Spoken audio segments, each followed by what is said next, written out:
A libertação é uma parte muito importante da obra de Deus em nossas vidas. Cristo nos liberta da condenação eterna, do pecado e da influência do diabo. E é somente nele que encontramos a verdadeira liberdade. Ele disse: "Portanto, se o Filho os libertar, vocês de fato serão livres." A Bíblia fala muito sobre tipos de libertação, e a mais importante delas é com certeza a espiritual, porque sem ela é impossível ser feliz de verdade. Assim como uma pessoa pode ser oprimida e escravizada por outra, ela também pode ser escravizada pelo pecado e, em consequência, pelas forças do diabo. E nós não conseguimos nos libertar sozinhos dessa prisão. Precisamos de alguém mais forte do que nós, ou seja, precisamos de Jesus. A Bíblia diz que o Filho de Deus veio a esta terra para destruir as obras do diabo. Por isso, precisamos entregar a nossa vida a Ele e não voltarmos atrás em nossa decisão. Então, se você quer ter uma vida vitoriosa e ser totalmente liberto, dê esses 5 passos na sua vida a partir de agora. O primeiro passo: aceite Jesus como seu Senhor e Salvador. Isso é muito mais do que uma simples escolha. O termo aceitar, no sentido bíblico, significa crer, confiar e seguir. Muitas pessoas dizem que aceitaram a Jesus, mas nunca depositaram a sua fé totalmente nele.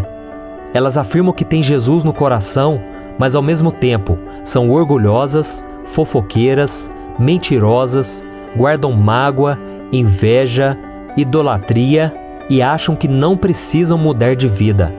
A verdade é que não tem como receber Jesus como seu Salvador se primeiro você não reconhecer que é pecador e que precisa da misericórdia dele. A Bíblia diz que o verdadeiro seguidor de Jesus não pode ficar em cima do muro, convivendo com a luz e as trevas ao mesmo tempo. Veja o que está escrito: "Aquele que diz, 'Eu o conheço', mas não obedece aos seus mandamentos, é mentiroso, e a verdade não está nele. Mas se alguém obedece a sua palavra, nele verdadeiramente o amor de Deus está aperfeiçoado. Desta forma, sabemos que estamos nele. Aquele que afirma que permanece nele deve andar como ele andou."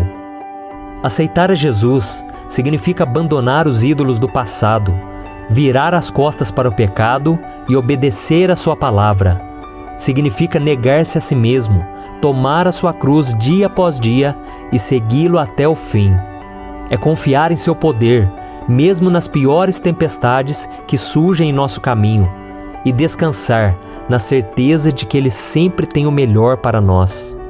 Se fizermos isso com o coração aberto, teremos dado o primeiro passo rumo à nossa libertação espiritual. O segundo passo: ande em santidade. A palavra santo significa separado, ou seja, se você quiser ser liberto do jugo de Satanás, você não pode mais fazer a vontade dele, porque agora você é propriedade exclusiva de Deus e Ele quer que você seja somente dele. Veja o que está escrito: "Não se ponham em jugo desigual com descrentes, pois o que tem em comum a justiça e a maldade? Ou que comunhão pode ter a luz com as trevas? Que harmonia entre Cristo e Belial? Que há de comum entre o crente e o descrente? Que acordo há entre o templo de Deus e os ídolos? Pois somos santuário do Deus vivo. Como disse Deus, habitarei com eles e entre eles andarei. Serei o seu Deus e eles serão o meu povo. Portanto, saiam do meio deles e separem-se, diz o Senhor. Não toquem em coisas impuras, e eu os receberei e lhes serei pai, e vocês serão meus filhos e minhas filhas, diz o Senhor Todo-Poderoso."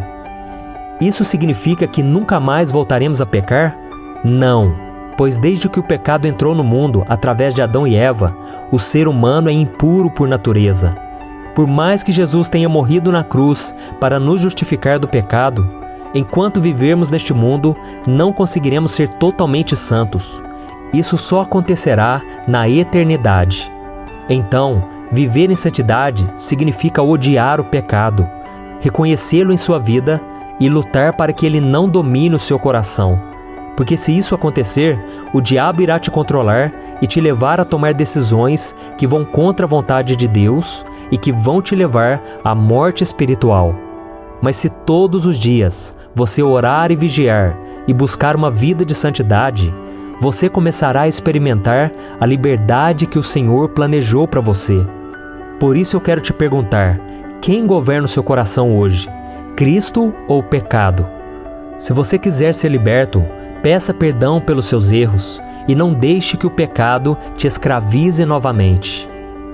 O terceiro passo: fuja da aparência do mal. Um dos passos mais importantes para uma pessoa ser liberta espiritualmente é se desligar de tudo aquilo que tira o seu foco de Jesus.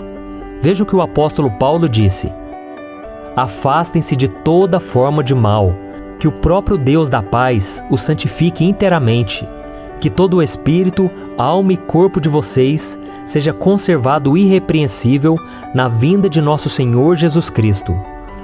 Isso não significa que devemos nos tornar crentes bitolados, chatos, legalistas, assim como eram os fariseus dos tempos de Jesus, que pensavam ser melhores do que os outros só porque conheciam as Escrituras e tinham certas atitudes.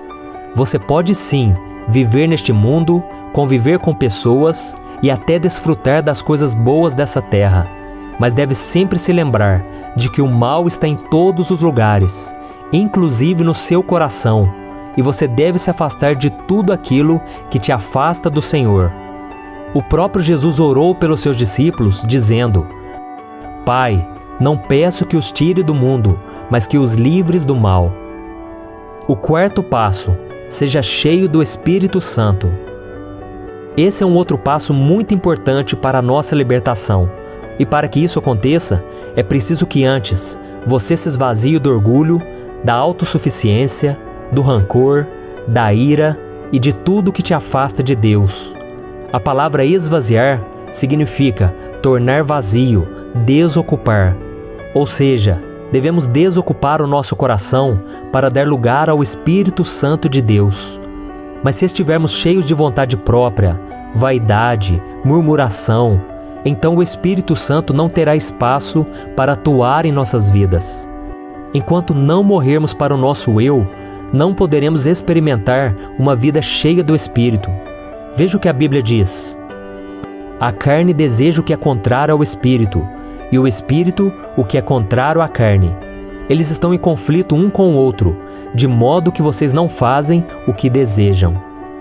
Isso mostra que a nossa carne deseja praticar o pecado, e o nosso espírito deseja as coisas de Deus.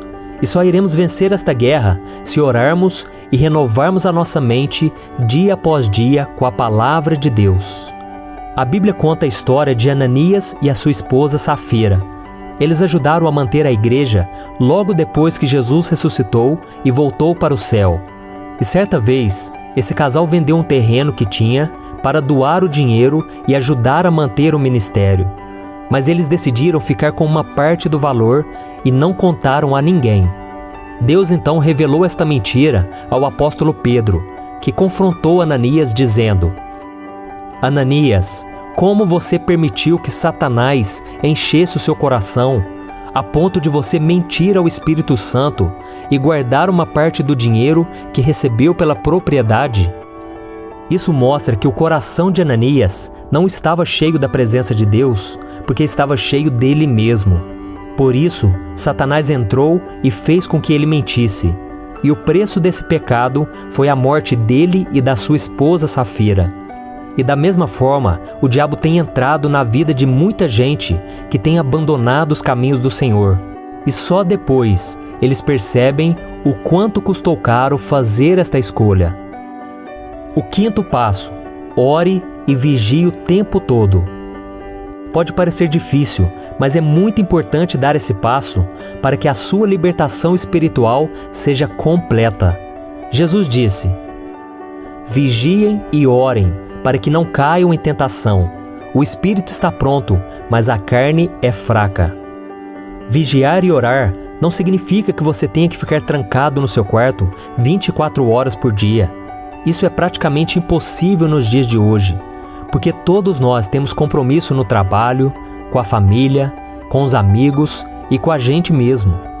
Orar e vigiar é estar sempre em espírito de oração e em contato com Deus.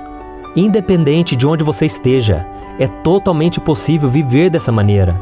Basta que você esteja com seus pensamentos voltados para as coisas do alto e que no seu coração haja o desejo sincero de não perder a comunhão com o Pai. Enquanto estivermos em oração e vigiando sempre para não sermos enganados, Satanás não encontrará brecha para entrar na nossa vida. A Bíblia diz que o diabo vive nos rodeando, rugindo como leão, procurando devorar aqueles que estão longe da presença de Deus. Mas quando estamos orando e vigiando, ele foge, porque maior é aquele que está em nós do que aquele que está no mundo. Eu sou o pastor Antônio Júnior e esse foi mais um Palavras de Fé. Se você gostou, inscreva-se aqui no meu canal e compartilhe esta mensagem com seus amigos. Deus te abençoe.